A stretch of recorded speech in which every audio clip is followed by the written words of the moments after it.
बिस्मिल्लाहिर्रहमानिर्रहीम। अस्सलाम वालेकुम स्टूडेंट्स। हम एक्सरसाइज नंबर 7.4 सॉल्व कर रहे थे और हम इसके फर्स्ट 2 क्वेश्चन सॉल्व कर चुके हैं। तो आज के लेक्चर में हम स्टार्ट करेंगे क्वेश्चन नंबर 3।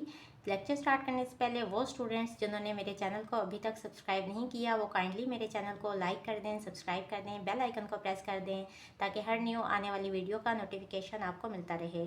इसके अलावा अपने तमाम फ्रेंड्स एंड फैमिली वाले सर्कल में मेरे चैनल को शेयर ज़रूर कर दीजिएगा।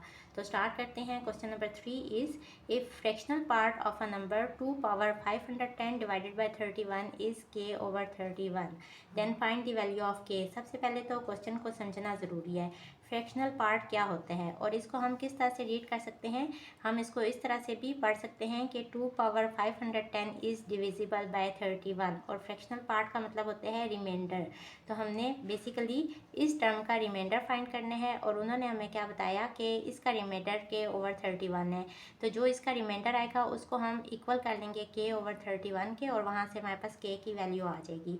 अब फ्रैक्शनल पार्ट के बारे में समझते हैं। सपोज आपके पास एक वैल्यू है 36 और इसको आप डिवाइड कर रहे हैं 4 पे।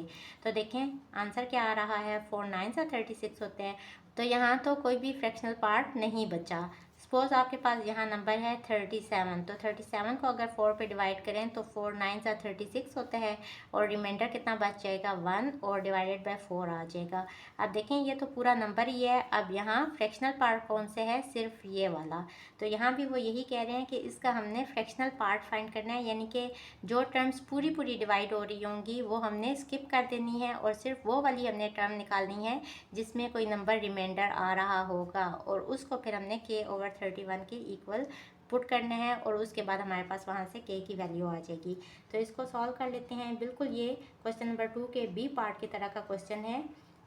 2 पावर 510 डिवाइडेड बाय 31 इसका रिमाइंडर फाइंड करेंगे और वो किसके इक्वल आना चाहिए, k ओवर 31 के। इसको इक्वेशन नंबर 1 कह लें। अब ये वाली साइड ले लें, 2 पावर 510 डिवाइडेड बाय 31। अब हम चाहते हैं कि ऊपर किसी तरह से 31 आ जाए, फिर हम उस पर बायनोमियल सीरीज यूज़ करेंगे और बाहर क्या है कॉमन में 1 ओवर 31। तो अंदर जो भी टर्म्स आएंगी वो चूँकि 31 भी यहाँ आ रहा होगा तो वो सारी 31 की मल्टीपल होंगी, यानी कि 31 पे पूरा पूरा डिवाइड हो रही होंगी। तो इट मीन्स कि उन सब टर्म्स में रिमाइंडर बचेगा ही नहीं। सिर्फ लास्ट टर्म में 31 से रिलेटेड कोई भी वैल्यू नहीं होगी, तो इट मीन्स के लास्ट टर्म में सिर्फ रिमाइंडर बचेगा। अब 2 की पावर क्या लें तो 31 या इससे करीब तरीन कोई नंबर आ जाए। तो अगर हम 2 पावर 5 लें तो ये इक्वल होता है 32 के। तो यहाँ से हम इसको स्किप करके लिखना चाहते हैं 2 पावर 5 करके। तो इस तरह से कैसे लिखेंगे, अब देखें एक ही बेस है और इसके ऊपर 2 पावर्स मैं लिख रही हूँ। तो इट मीन्स के पावर्स ऐसी होनी चाहिए कि 5 के साथ वो पावर मल्टीप्लाई हो और आंसर क्या है 510। तो हम 510 को डिवाइड करके देख लेते हैं 5 से। 5 1 सा 5 और 5 2 सा 10 होता है तो 0 आएगा बीच में और 2।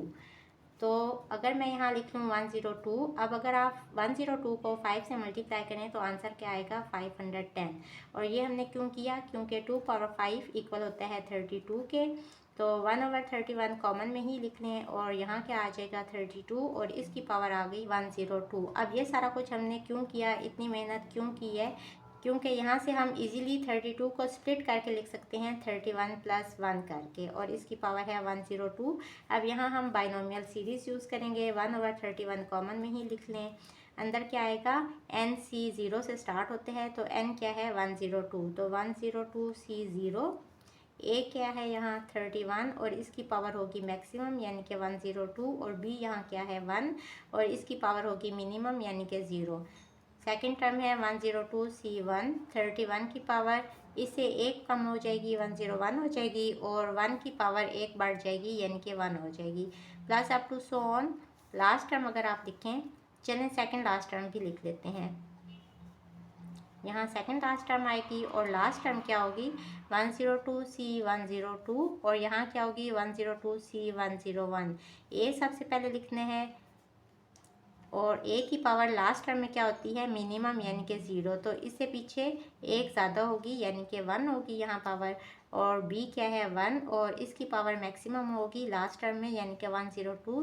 तो इससे पिछली टर्म में अगर देखें तो इसकी पावर इससे एक कम होनी चाहिए तो 101 होगी। ये मैंने एक्सपेंड कर लिया इसको यूजिंग बाइनोमियल सीरीज़। अब देखें यहाँ भी 31 के ऊपर पावर है 102। जब आप इसको 31 पे डिवाइड करेंगे तो देखें एक 31 आप बाहर निकाल लें, वो एक 31 इस 31 से डिवाइड हो जाएगा और पीछे क्या बचेगा 31 पावर 101।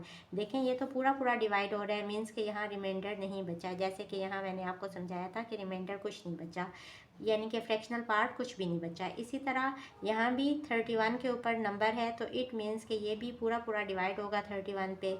अब यहाँ भी 31 टर्म मौजूद है, इट मीन्स कि ये वाली टर्म भी पूरी पूरी डिवाइड हो जाएगी 31 पे विद नो रिमाइंडर। और इसी तरह लास्ट टर्म में देखें यहाँ 31 मौजूद नहीं है, इट मीन्स कि लास्ट टर्म को जब आप 31 पे डिवाइड करेंगे तो यहाँ अब कोई ना कोई रिमाइंडर आएगा। तो यहाँ हम लिख लेंगे कि all terms are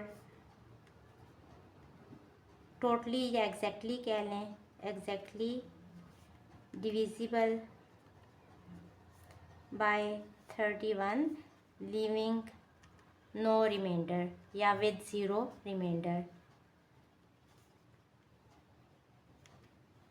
accept last term, क्योंकि लास्ट टर्म में 31 का मल्टीपल मौजूद नहीं है, 31 पावर 0 1 के इक्वल ही होते हैं, एक्सेप्ट लास्ट टर्म। और हमने यहाँ रिमाइंडर लेना था, तो यहाँ तो इन टर्म्स में रिमाइंडर कुछ भी नहीं बचेगा, फ्रैक्शनल पार्ट सिर्फ कहाँ बचेगा लास्ट टर्म में। तो इस वजह से हम इन सारी टर्म्स को इग्नोर कर देते हैं। So ignore all terms except last term.